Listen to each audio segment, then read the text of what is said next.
So this is a tough one because I don't think people are gonna like either way I swing on this because they'll think I'm a little bit too tough or a little bit too kind. So now we have a little bit more in terms of details with House of the Dragon.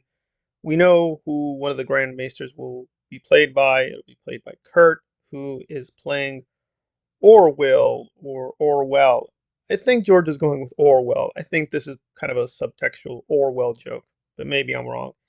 So Orwell or Orwell or Orwyle, whatever we're going to call this character, is going to be played by a black man. How does that work? Well, if you know Dragon Demands, he is a very serious YouTuber. He does usually very good research. He's very anti Benioff and Weiss. Sometimes I think he's appropriately anti Benioff and Weiss, but sometimes I think he goes too far. Sort of in the middle. I don't like them. I do think he's shown beyond any doubt that they're pretty bad people. They're usually bad writers, but I want to be careful we get the facts straight. And with this one, it's going to be kind of a tripartite kind of paradox because he is, I think, basically correct. There's not much of a controversy in terms of race swapping. A conundrum with this. We don't know much about his backstory other than that they mention in passing that he was of noble birth. Not everyone who's a maester is noble born. Sometimes they're commoners who somehow manage to get sponsored for it or something. Other times they're noblemen's, like, third sons who go to join and they drop their last name, so we don't know who they are. Like, Maester Aemon was actually a Targaryen prince, but he was a third son, so he joined the Maesters. So we don't know what house Orwell was originally from. The books give no physical description of Orwell, and as you can see, this is a black actor. My assumption is maybe he's from Driftmark. To correct him, we do know a little bit. We don't know that much about Orwyle or Orwell in the actual text. We do have some description that he has a beard, he's a little old, but with him it's a little puzzling because he spent time in prison. Now, Fire and Blood is done in a kind of unreliable narration style. In fact, we have several unreliable narrators, so it's a little tricky trying to gather what really did happen. So the text is murky. He seems to have been bearded. He's old. He is a maester. And yes, it's a stereotype. We think all the maesters are all these old white men, and that's what Game of Thrones showed. That's actually not true. And there I think Dragon Demands is stronger. And we'll get to that. But let's just stick to this aspect for a moment. So we don't know the exact physical description. So in terms of the text, it's not really a race swap. We really don't know what the race of the character is. However, we do have an illustration. So depending on your version of the book, either the hardcover or the paperback, you may have this illustration. So I just want to be more neutral and factual and genuinely objective, if that's possible. And it does appear he is white in the illustration, but that's by the illustrator. I would assume George approved the illustration, so presumably the illustrations are canonical and he thinks they should be canonical. According to the text, there is no race swap. According to the illustration, there is a race swap. But now we get to the third part, which is George himself, who is the creator of the canon, and he's made clear several things. One, they're not going to follow the book strictly. So, good or bad, they pulled the trigger, they come out and said it. This isn't really going to follow the book. So, if you have that expectations, too bad. It's not going to happen. Secondly, he does control the canon. So if tomorrow he wants to make Orwyle or Orwell or whoever black, he can do that.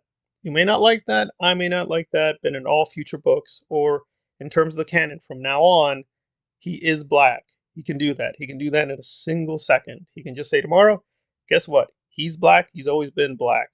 That's just how it is. Really, if we go all the way with it, at the end of the day, if this is a serious lore issue, George could just pull the big bomb and just say, well, to me, he's always been black, and that's what it's going to say in the books from now on. Can't do anything about that. I do think he's not going to do that, so let's not panic, but fans of the book feel offended. Not really. There's nothing really in the book itself that's offensive, but if you did have the illustrated version of the book, then yeah, you're going to find this very questionable. I would consider it myself, just me. I do think this is a race swap. It's probably not a good idea. But the actor is a good actor, so I'm kind of torn on whether it's a good idea or a bad idea. I think with the other ones, I do think it's much worse. I think with Corliss, we really are stretching the canon to say it's legitimate he can be black and we shouldn't have a problem with it. But some people have done deep dives and apparently shown no, Corlys could actually be black and there's no problem. I still find Corlys way more suspicious than this case.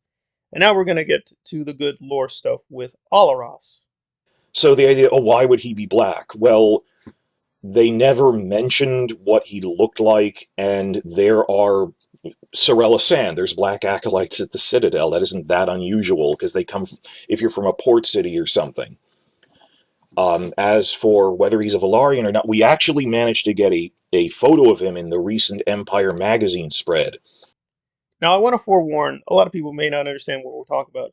Alaros is a character in the main books of A Song of Ice and Fire. We don't know too much about him or her.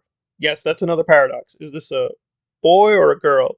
We don't quite know. So, who Alaros is unclear. I do believe the fan theory that Alaros is, yes, Dornish, and he or she is basically the progeny of Oberyn, who was also right at Old Town. So Alaros is dark skinned. I guess we would call her black, although, again, black does not exist in the same way in our world as the world of A Song of Ice and Fire, though we do have dark skinned people. So it is a myth that people think that the Maesters have to be all white or even all old men. No, they don't make that restriction. So that's just a myth that the fans have, which is not true. But we still don't know that much about Alaros, so who this person is yet unclear.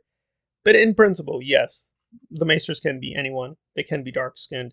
This has been in the books. So whatever the particular gender of Alaros or whoever this person is, yeah, you can be dark skinned and a Maester. That's no problem. Nevertheless, are they playing politics? I think they are, but Kurt actually seems a genuinely well trained theater actor. I think that's good. What I don't like, though, is the casting has been, frankly, in some cases, very lazy. They're just picking big people, Hollywood people, people who are well known in the British film industry and the television industry, and just giving them jobs. So it's becoming kind of a jobs program for, frankly, these already rich actors. And I find that a little frustrating. So whether they really know the books, care about the books, or understand the lore, probably not.